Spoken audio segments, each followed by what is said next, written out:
Bien, bienvenidos a la tercera sesión, chicos, de esta clase de Derecho Civil 4. Habiendo visto en las dos primeras sesiones los temas que nos incumbía avanzar con respecto a la nulidad, anulabilidad, rescisión y resolución de los contratos, y en el afán de retroalimentar este tema para que ustedes puedan tener clara la idea, vamos a compartir en esta primera sesión, a manera de retroalimentación, un documental que quiero que por favor lo escuchen bien, lo atiendan muy bien, y cualquier duda pues podemos dilucidar la aclaración de algunos términos. Voy a pasar a compartir con ustedes el documental, ¿ya? Y para ello es necesario que silencien mi micrófono y compartamos el audio del documental. Entonces, por favor, mucha atención.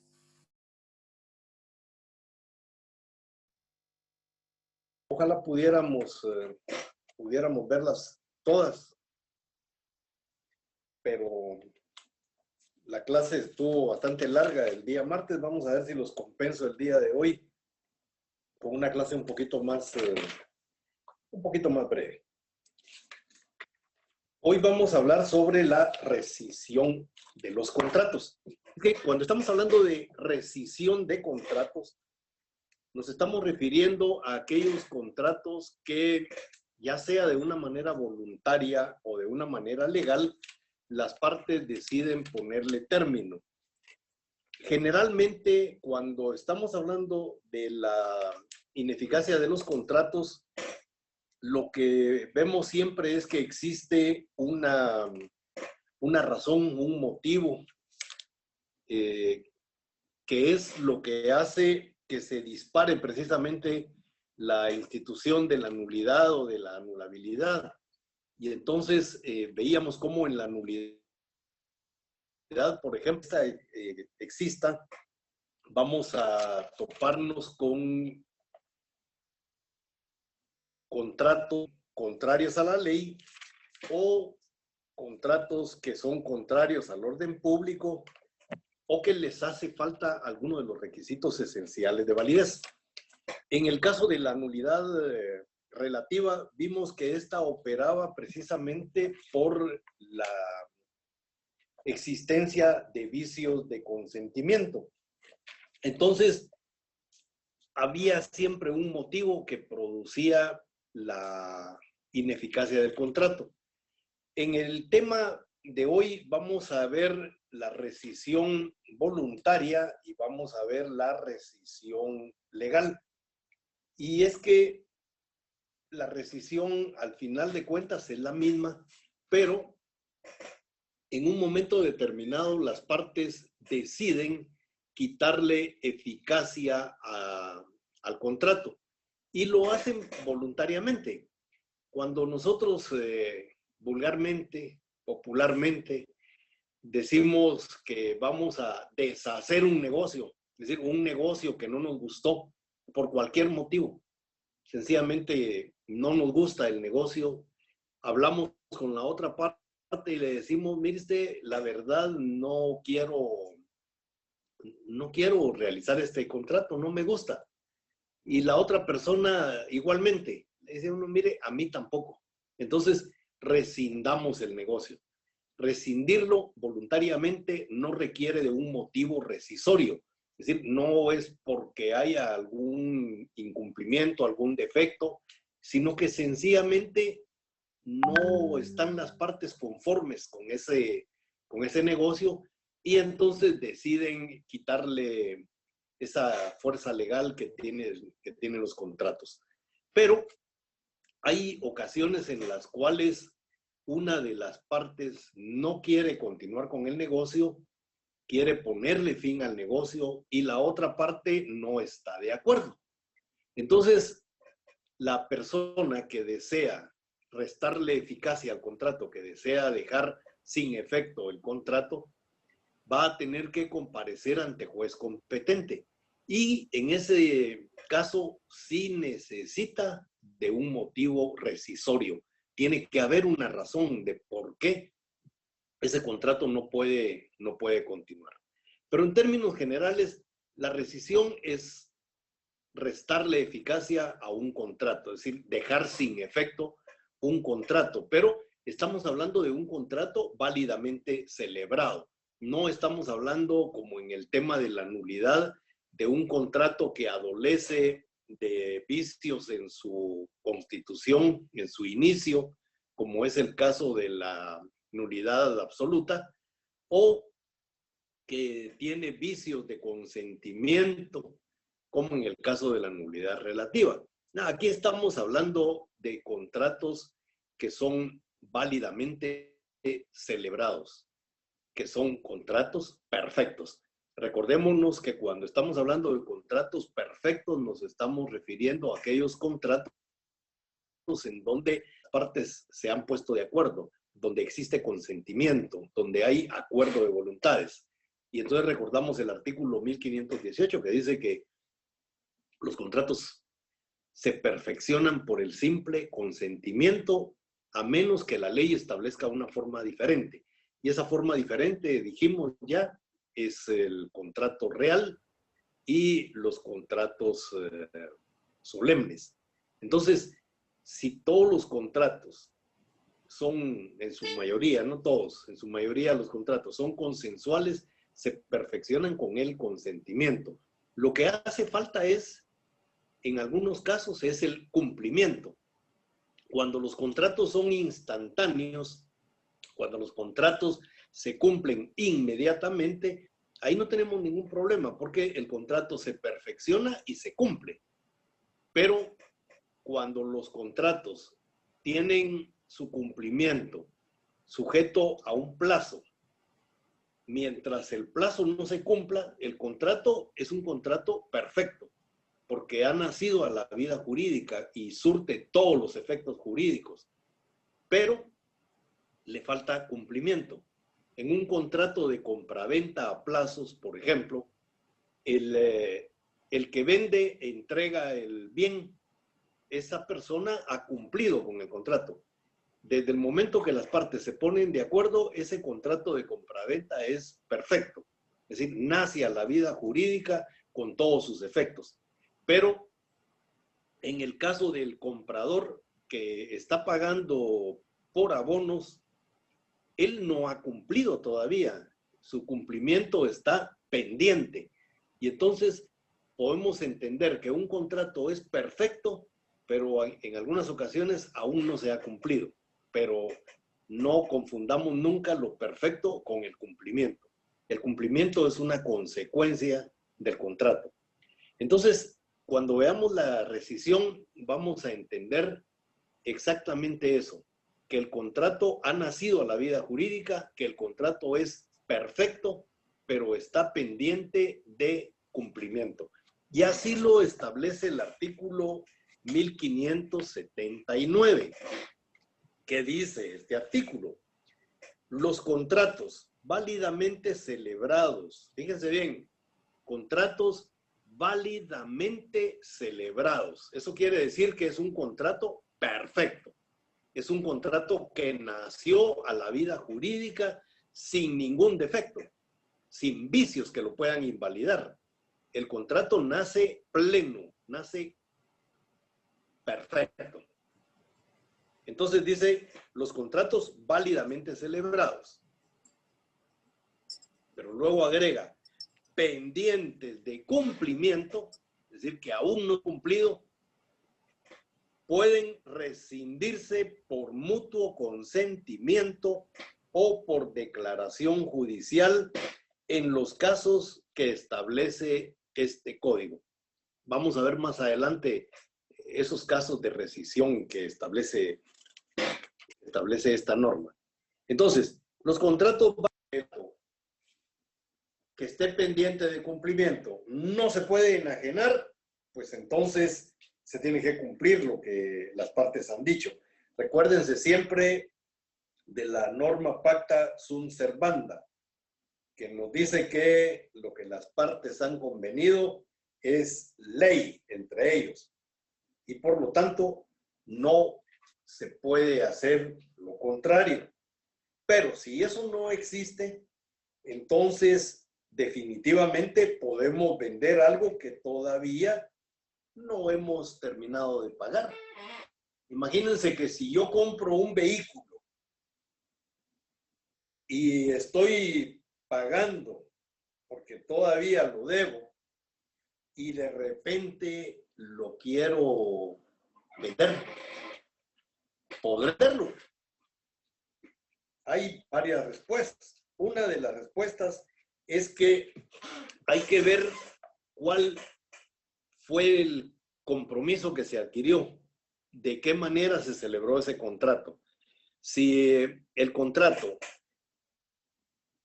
está pendiente de pago y ese saldo que se tiene pendiente se garantiza con una prenda, obviamente el vehículo está pignorado, está dado en garantía y por lo tanto no se puede vender sin la autorización del acreedor.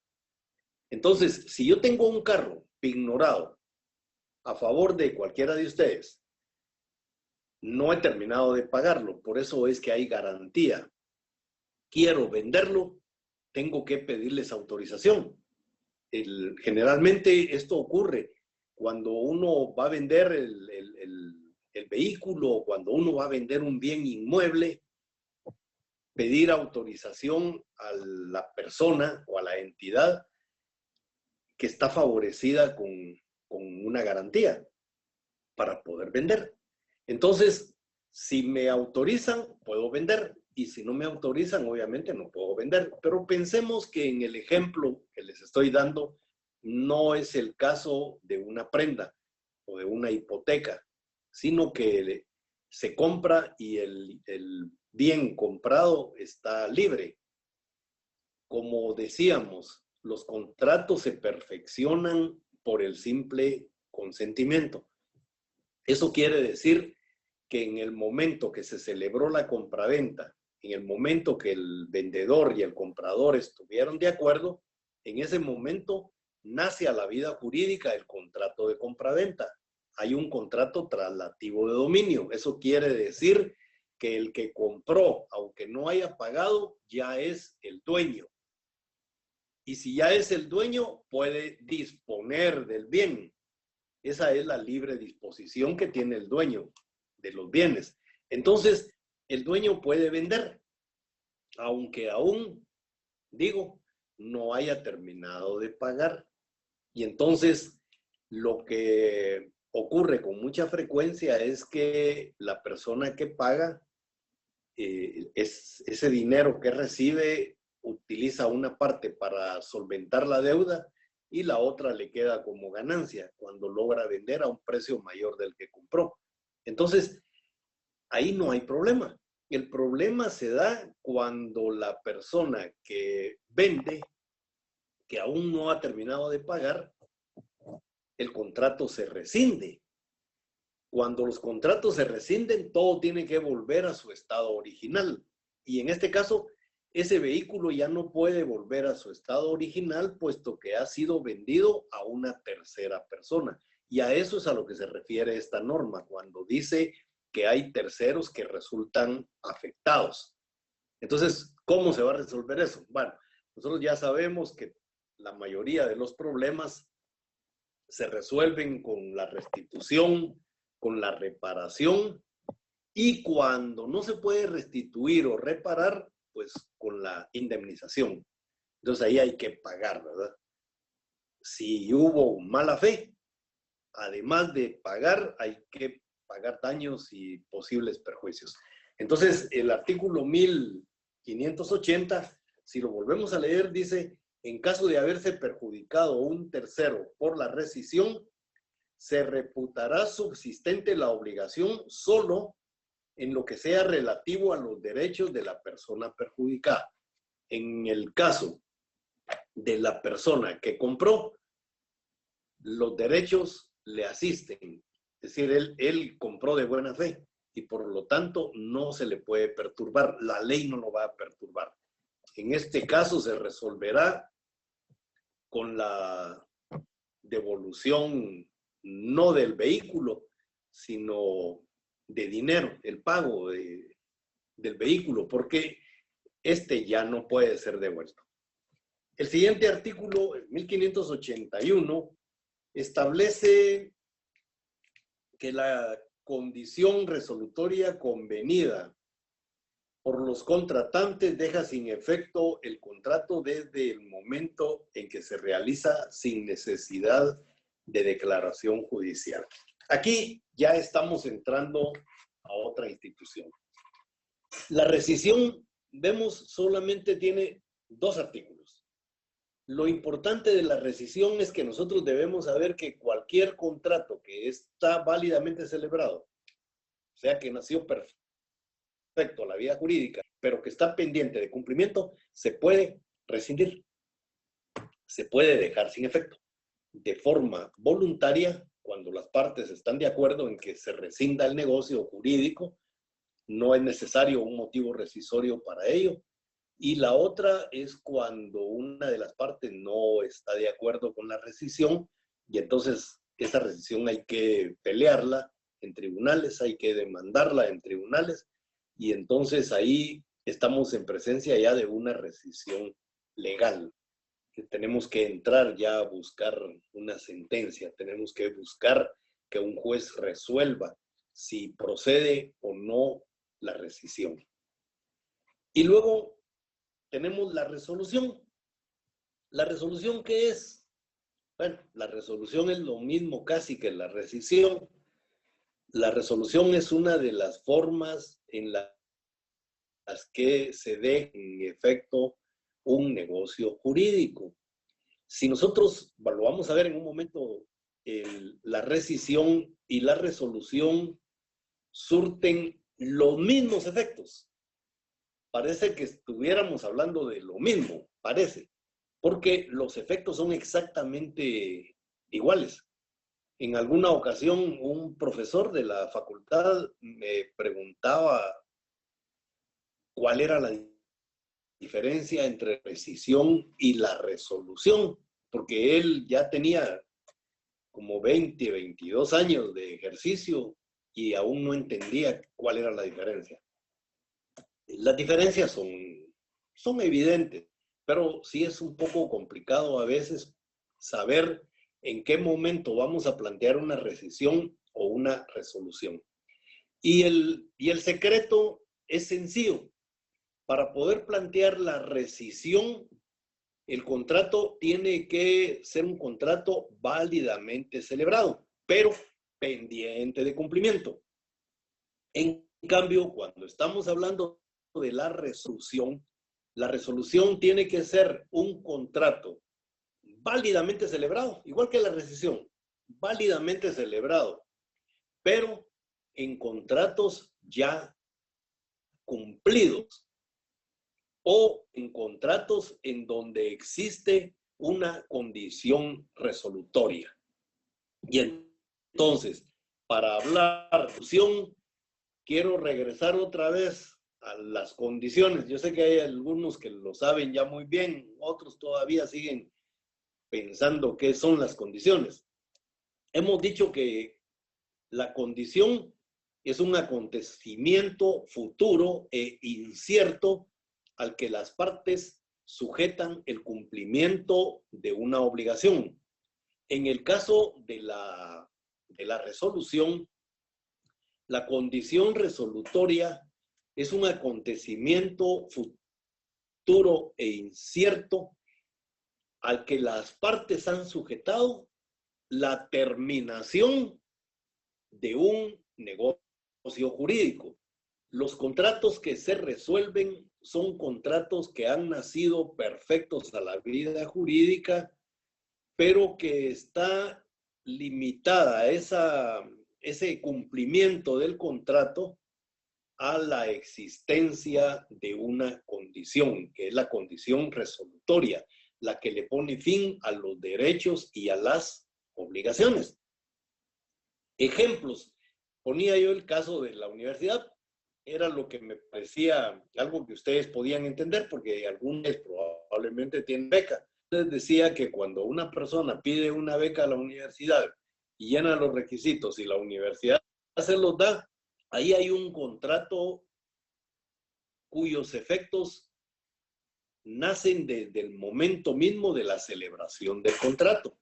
Ese contrato nace a la vida jurídica desde el momento que la universidad acepta otorgarle una beca al estudiante, pero le pone una condición.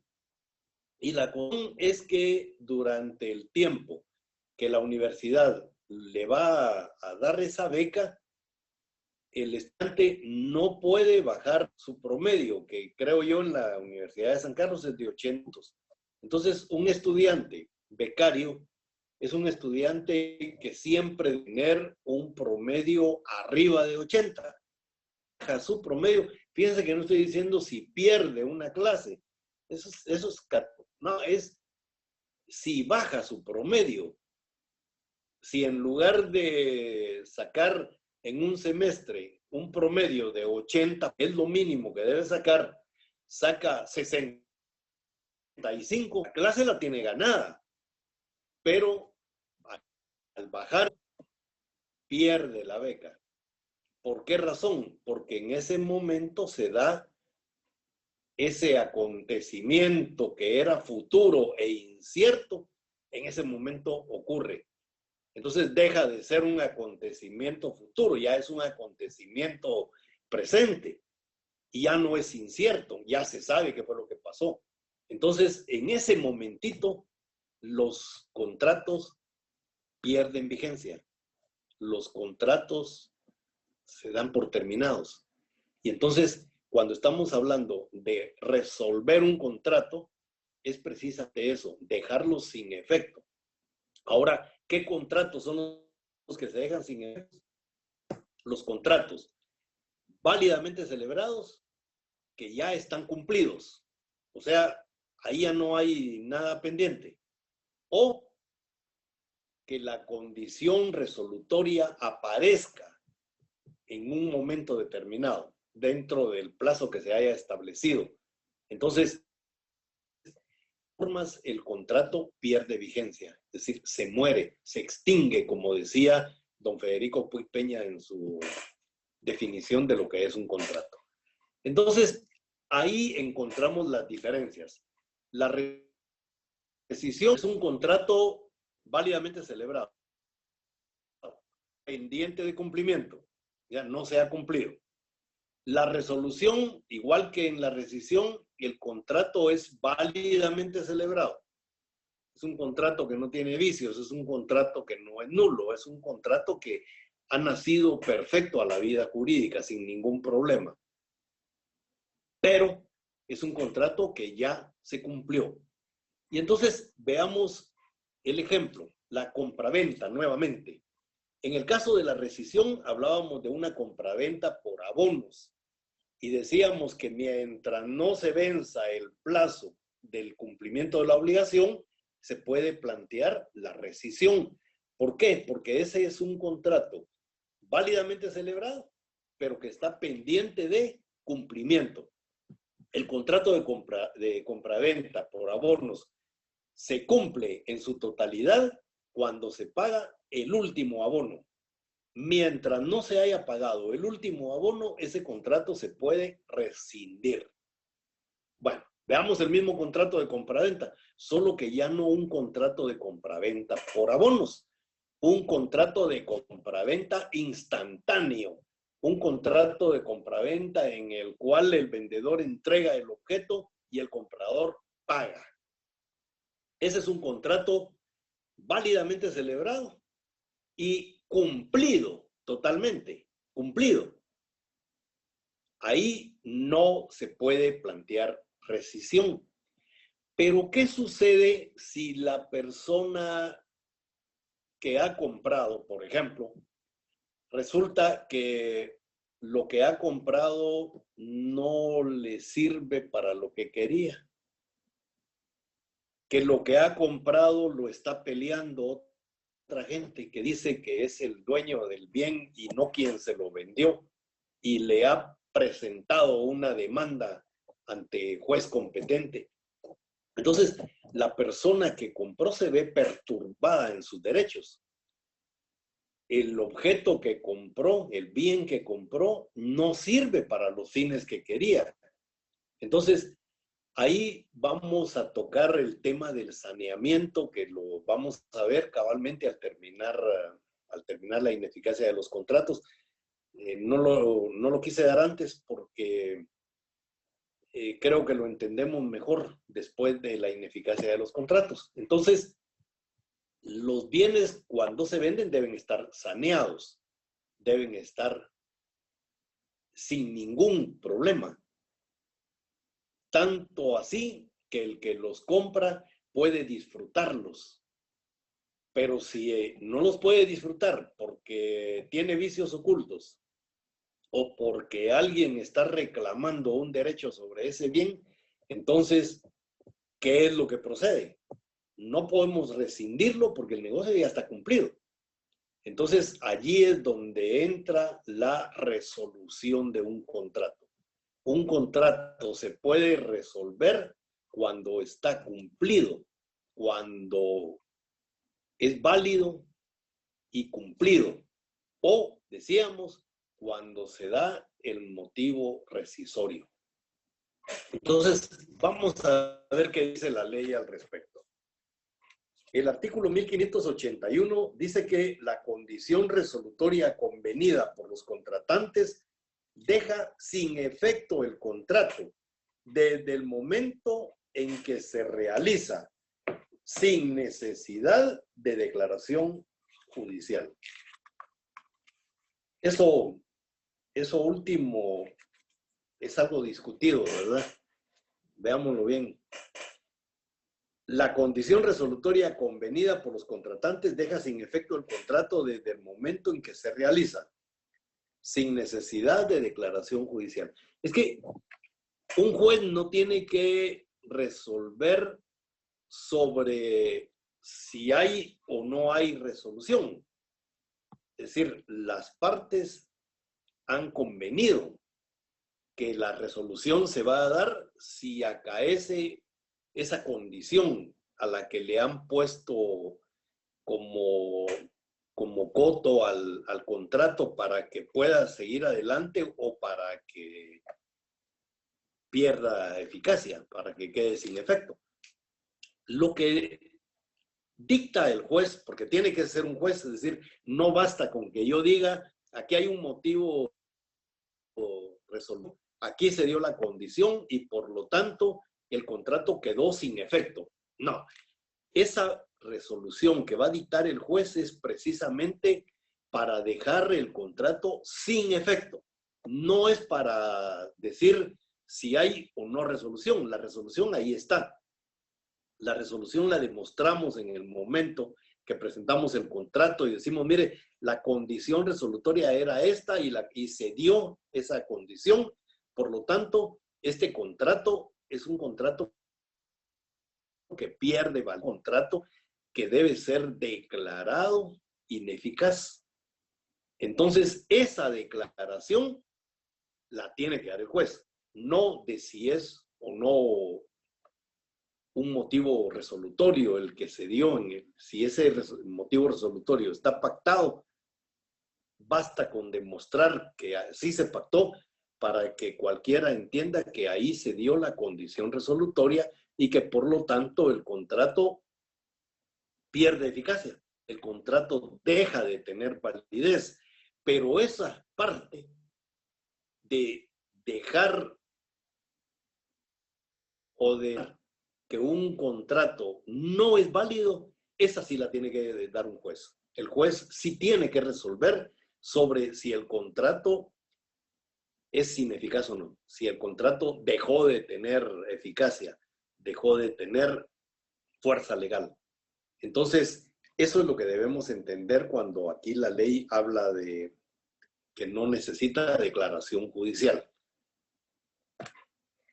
El artículo 1582 dice que la resolución de un contrato de efecto de la condición resolutoria implícita debe ser declarada judicialmente.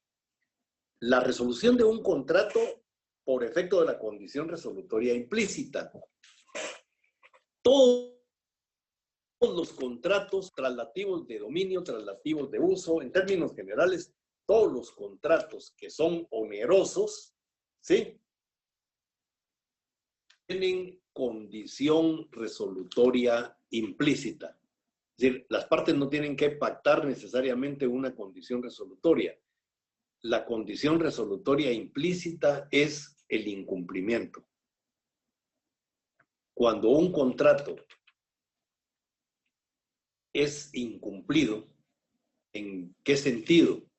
Cuando un contrato se ha perfeccionado, pero su cumplimiento es anormal, entonces ahí vamos a encontrar siempre una condición resolutoria.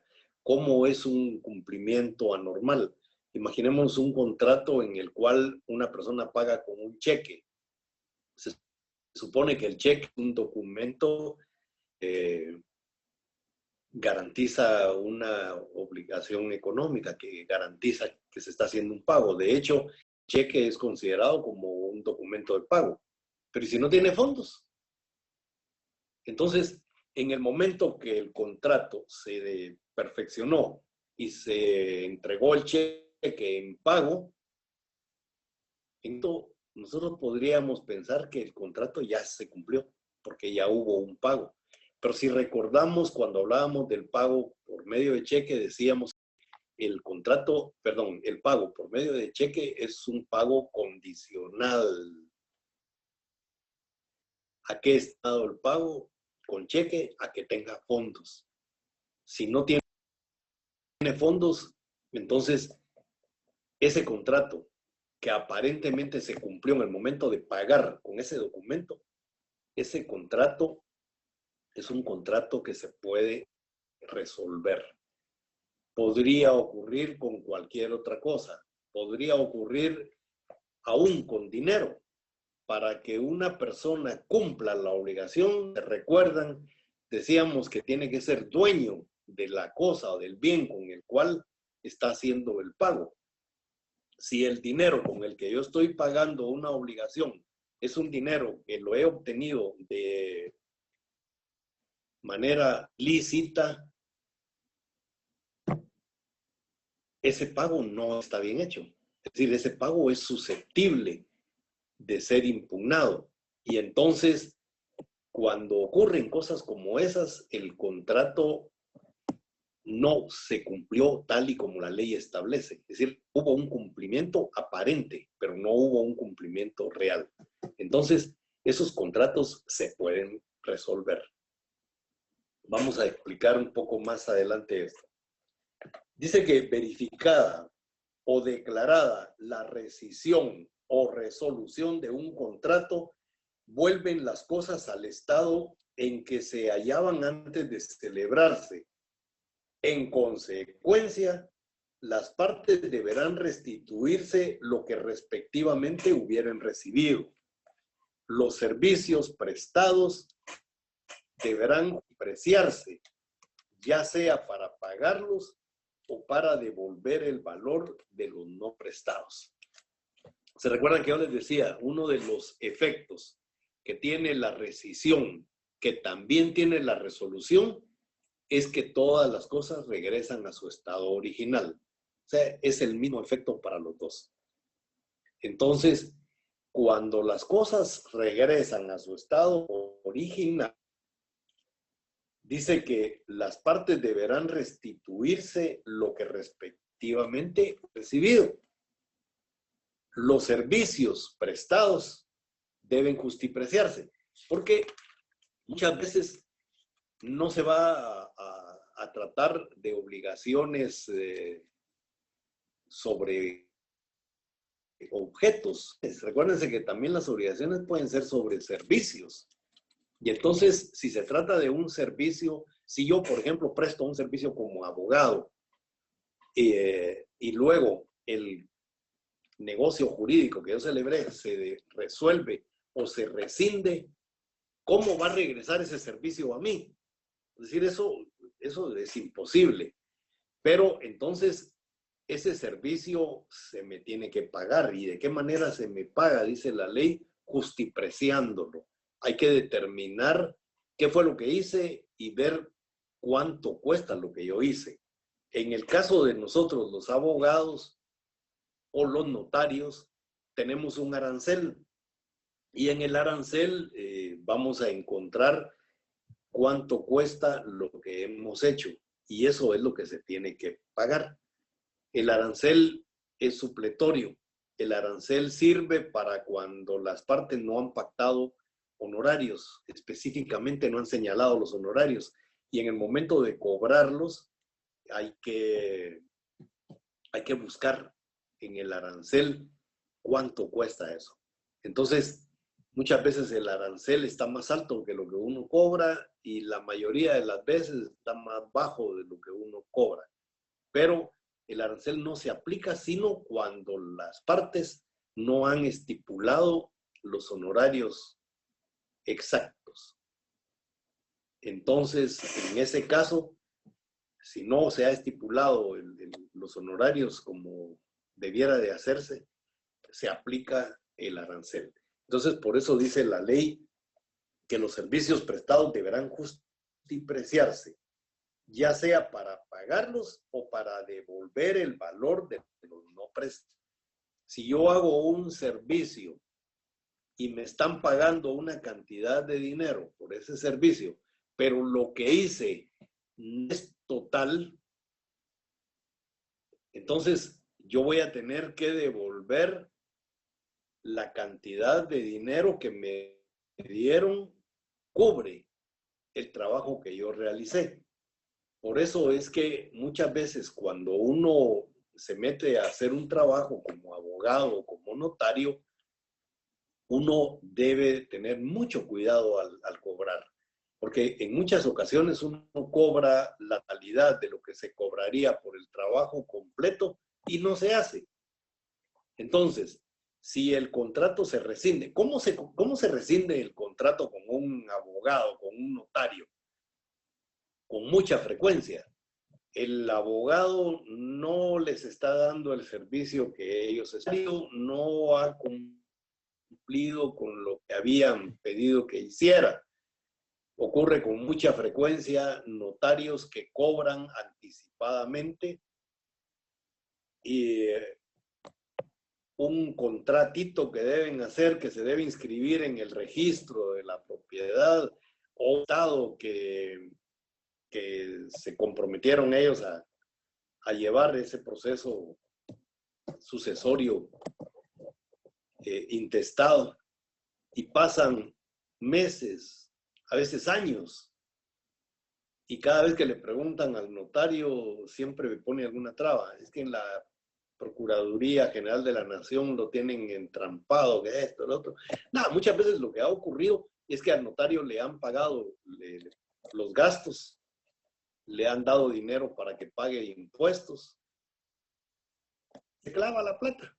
Y entonces el caso ahí se queda estancado, porque un notario que hace eso, un abogado que se queda con dineros que aún no se merece, no tiene plata, así de sencillo.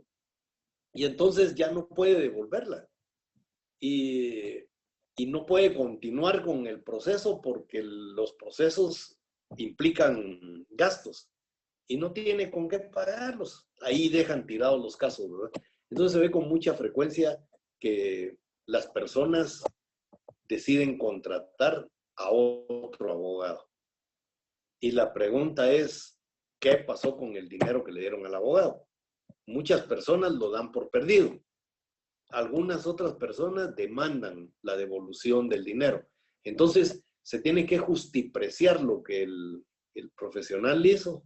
Bueno, yo no sé por qué le llamo profesional, eso no es digno de un profesional, pero bueno, se tiene que justipreciar qué hizo. Bueno, mire, lo que usted hizo es un 30% de lo que le pagaron, entonces devuelva el 70%. Muchas de esas cosas son las que ocurren alrededor de la profesión. No solo, yo hablé de abogado porque nosotros somos estudiosos de la ley, vamos a ser abogados en su momento, pero puede ser cualquier profesional. El ingeniero al que le va a levantar una casa y se clava la plata y luego no tiene para comprar los materiales. La casa queda abandonada. Bueno, en todas las profesiones se da eso. El artículo 1584 establece que en la rescisión por mutuo consenso,